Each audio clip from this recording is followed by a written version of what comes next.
A década de 1960 foi marcada por episódios distintos para o brasileiro. Em 1962, o futebol verde-amarelo viu a estrela de Garrincha brilhar e a seleção conquistar o bicampeonato mundial, apesar de a lesão de Pelé deixá-lo de fora de grande parte do torneio. Não muito depois, entre os dias 31 de maio e 1º de abril de 1964, os militares deram um golpe de Estado e depuseram o presidente João Goulart.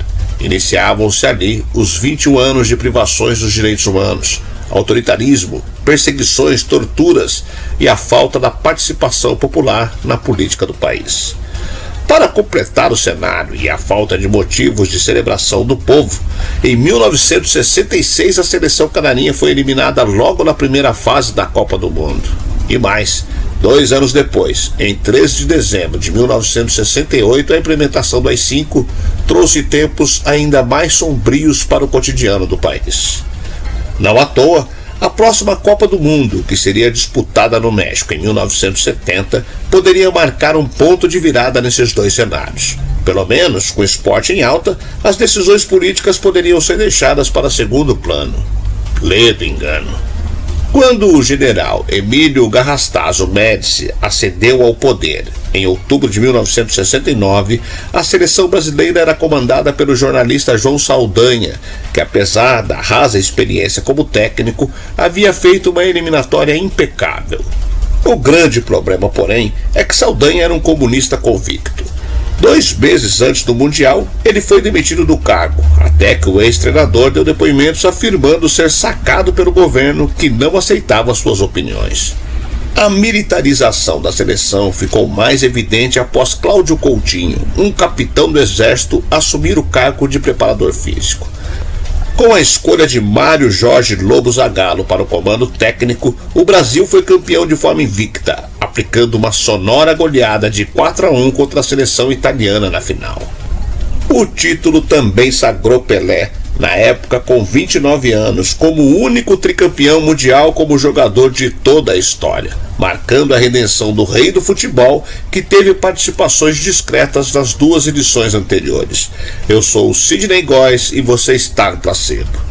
Vem comigo, que no caminho eu te explico.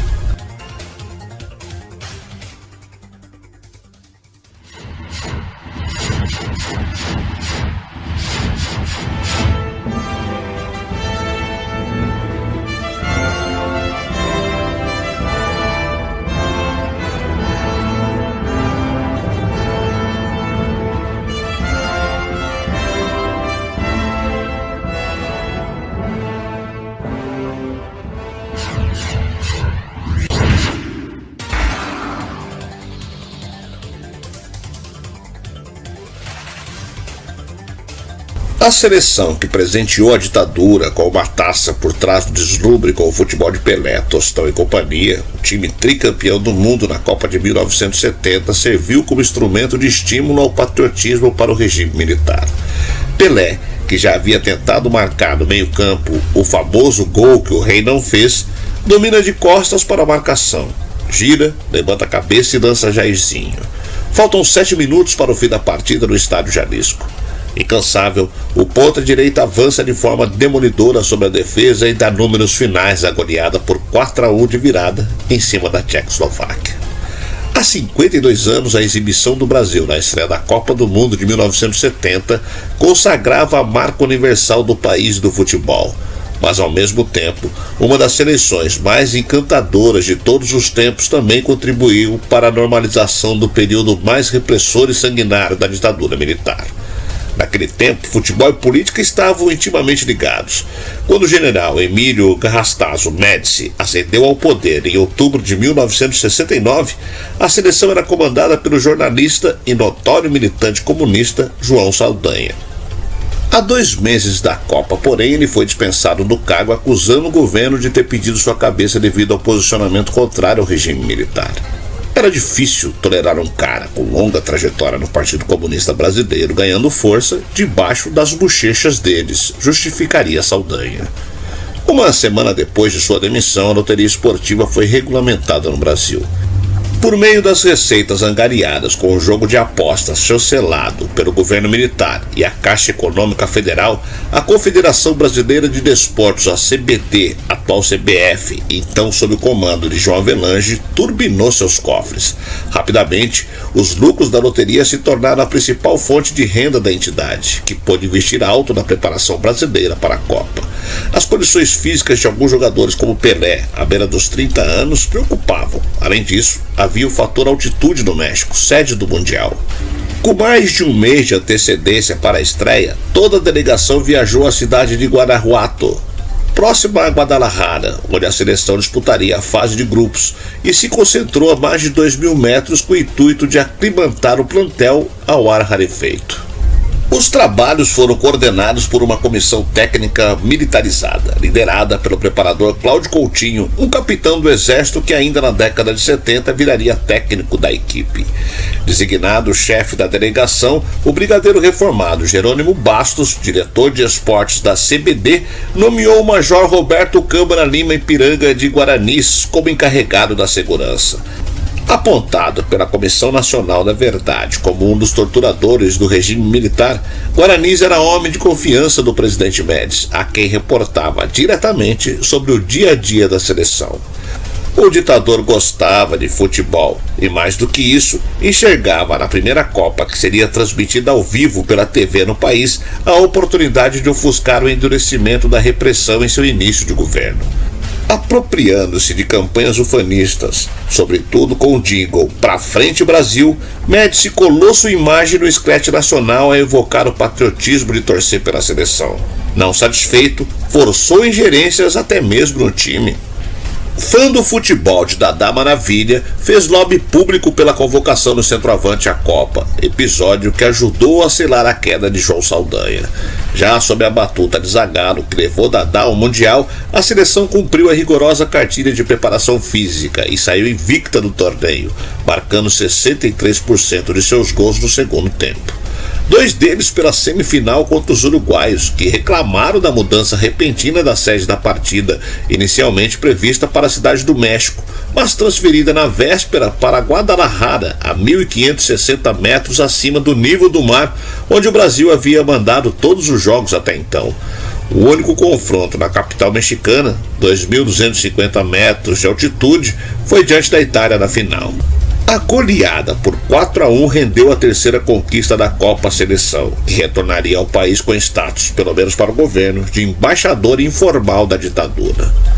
Autor do último gol brasileiro no Mundial, um petardo de trivela que apagou as esperanças dos italianos, Carlos Alberto Torres era o capitão da equipe.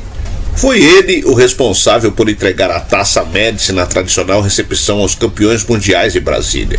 Depois do encontro e de um almoço no Palácio da Alvorada, em que cada membro da delegação ganhou de presente do governo um prêmio depositado em caderneta de poupança, alguns jogadores desenvolveram relação de intimidade com o ditador. Caso do lateral direito titular, que inclusive receberia um cartão de Natal do presidente no ano do tricampeonato. "Eu servi a seleção brasileira", afirmou Carlos Alberto, em entrevista ao programa Roda Viva em 1988, ao negar deferência ao regime militar. "Naquela época eu ainda era muito jovem e só queria saber de futebol." O jogador já havia pendurado as chuteiras e se preparava para sair candidato a vereador pelo PDT de Leonel Brizola, no Rio de Janeiro. Em meio à redemocratização do país, seguia rechaçando que o gesto de levantar o troféu com Médici, cujo governo ditatorial seria apontado como executor de quase uma centena de opositores, pudesse representar endosso a perseguições, torturas e autoritarismo. Eu não queria saber se tinha ditadura dos militares que estavam no poder. A gente estava jogando futebol profissional. Nem se preocupavam com essas coisas, contou o lateral que ficou conhecido como Capita e morreu em 2016. A nossa preocupação era estar bem fisicamente, porque tecnicamente nós sabíamos que desde que bem preparados para jogar na altitude mexicana, nós ganharíamos a Copa do Mundo sem pensar em ditadura. O que interessava para nós era a nossa carreira, o orgulho profissional de ganhar uma Copa do Mundo. Isso era o que interessava. Em coluna publicada em 2014, o ex-atacante Tostão argumentou na mesma linha de Carlos Alberto Torres, explicando que os jogadores da seleção só tomaram conhecimento dos crimes da ditadura após os anos de chumbo. Os atletas viveram o Mundial com intensidade. Eles e a população desconheciam também as atrocidades que ocorriam no país, escreveu. Isso tem sido revelado com o tempo. Eu me informava com os meus irmãos mais velhos, politizados, e como eu, contrários à ditadura. Antes de embarcar para o México, Tostão deu uma ácida entrevista ao semanário O Pasquim, criticando a falta de liberdade de expressão no país. Na mesma semana da publicação, foi aconselhado a não falar mais sobre política. Havia uma paranoia coletiva, um medo de ser denunciado como subversivo e de ser preso. O clima de repressão no país, somado ao ambiente militarizado da própria seleção, inibia atletas de se envolver com questões alheias ao campo. Realmente, alguns passaram a ter consciência do que significava a ditadura bem depois daquela Copa. Também não havia um jogador que se posicionasse, assim como fez depois Sócrates ou Reinaldo. Na verdade, a seleção era vista como a pátria de chuteiras, e houve uso político da vitória. Mas se o time não tivesse sido campeão, os rumos do regime e do país dificilmente teriam mudado. Maior atleta brasileiro da história, Pelé também pousou sorridente para fotos com Médici em Brasília. Cumprimentar o presidente era gesto pessoal. Isso não significava apoiar a ditadura, afirma o ex-camisa 10 eleito melhor jogador daquela Copa. No mesmo ano, o rei ainda encabeçaria a comitiva diplomática para representar o governo militar na inauguração de uma praça em Guadalajara. Ele rejeita o estigma de garoto propaganda do regime, lembrando ter estampado a capa da revista Placar vestido com uma camisa em apoio à direta já em 1984, quando o país não vivia mais a atmosfera de medo imposto pelo AI-5. Ao justificar a mudança de postura, Pelé, que já havia encerrado a carreira como jogador, reconheceu que tinha consciência do oportunismo dos ditadores. Porém, pelo status de astro mundial, se viu obrigado a fazer o jogo do poder. É difícil evitar um presidente, por exemplo, como Ernesto Geisel e o Médici. Indiretamente, é claro que era um uso da minha imagem, mas eu estava consciente. Eu cedia porque na minha posição você tem que fazer concessões, disse. O sentimento de amor que o povo passava pelo esporte e a seleção fez o governo aproveitar do sucesso para que sua popularidade pudesse crescer, e com isso ter a aprovação e a admiração do povo.